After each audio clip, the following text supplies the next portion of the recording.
त्याच महात्म्यांच्या विचाराचा वसा आणि वारसा घेऊन आपण सगळेजण पुढे चालतो. तर आपण महादेवाची पूजा शिवरात्रीच्या दिवशी कशी करायची? शेडाळा झोपल्या का? लक्ष देऊ नका, अजिबात दुर्लक्ष करू नका, थोडं सुद्धा चुकू नका. आता तुम्हाला सांगते, पूर्व दिशा कुणीकडे? सूर्य कोणाकडे उगवतो? इकडनं ना. कोणत्याही महादेवाच्या मंदिरात जा, शिवलिंग असं असतं बा. उत्तर दिशेला, इकडे उत्तरेकडे ज्याला म्हणजे पाणी पडतं, ही दक्षिण बाजू, ही पूर्व दिशा, ही पश्चिम दिशा, हे शिवलिंग आहे. पूजा कशी करायची ते कान देऊ नये का? आणि इकडे पहा मोबाईलकडे, आपण इथे प्रतिकात्मक मांडलेले की शिवलिंग. पूजा करायला बसताना इथे बसायचं, दक्षिणेकडे पाठ, उत्तरेकडे तोंड, इथे बसायचं. सगळ्यात पहिले पाणी या बाजूला घालायचं. ही जी बाजू आहे ना, या बाजूला पाणी घालायचं सगळ्यात अगोदर. हे गणपती बाप्पांचं स्थान आहे, दिसलं? ही कड इकडची, हे गणपती बाप्पांचं स्थान आहे. नंतर तुम्हाला ह्या कडेला पाणी घालायचं, इकडच्या. म्हणजे तुम्ही इथे बसला, अगोदर उजव्या हाताला पाणी घालायचं, नंतर डाव्या भागाला. हे स्थान गणपती बाप्पांचं आहे, हे कार्तिक स्वामी महाराजांचं स्थान आहे.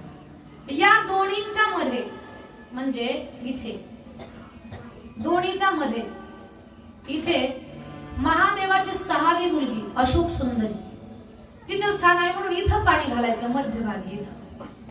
आता पाणी घातलं तुम्ही, मग निर्गुण पार्वती ही गोल कठडी आहे, या निर्गुण पार्वतीला पाणी घालायचं. सगळ्या शेवटी शिवलिंगावरती पाणी अर्पण करायचं. थोडस पाणी नंदी महाराजांच्या उजव्या पायावर, उरलेलं पाणी वरच्या गंगाहळीमध्ये किंवा जलधारीमध्ये असेल तर, नसेल तर हे असं. पहिले गणपती बाप्पांना पाणी, नंतर कार्तिक स्वामीला पाणी, मधल्या अशोक सुंदरीला पाणी, पूर्ण निर्गुण पार्वतीला, नंतर शिवलिंगाला. हे पाणी तुम्हाला अशा पद्धतीने महादेवाला शिवरात्रीच्या दिवशी घालायचं आहे. आणि श्री शिवाय नमस्तुभ्यं किंवा ओम नमः शिवाय या बीज मंत्राचा जाप करायचा आहे. ओम नमः शिवाय शिवमहापुराणामध्ये सांगितलंय, ओम नमः शिवाय या मंत्राचा जर जप केला तर ब्रह्म हत्याधिक पातकांचा नाश होतो. एवढा त्या मंत्राचा महिमा आहे. महादेवाला पाणी घालायचं.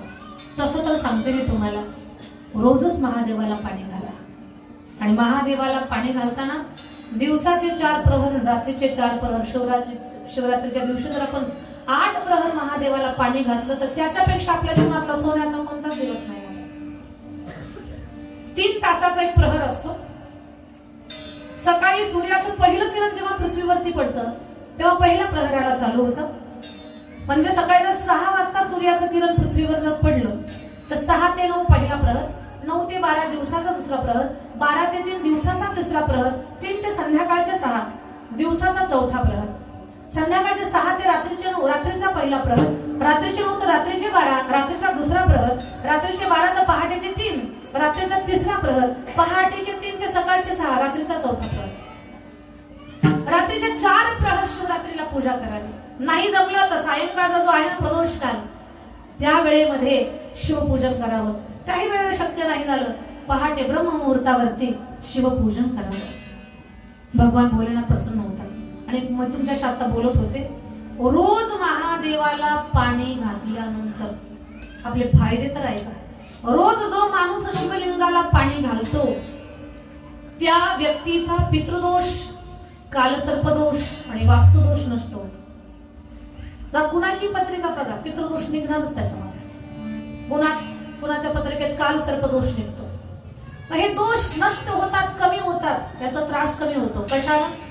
शिवलिंगाला नित्य जर आपण पाणी घातलं तर पितृदोष, कालसर्पदोष, वास्तुदोष हे 3 दोष कमी करण्याची ताकद माझ्या महादेवाच्या पूजेमध्ये आहे. मग तुम्ही हे करायचं.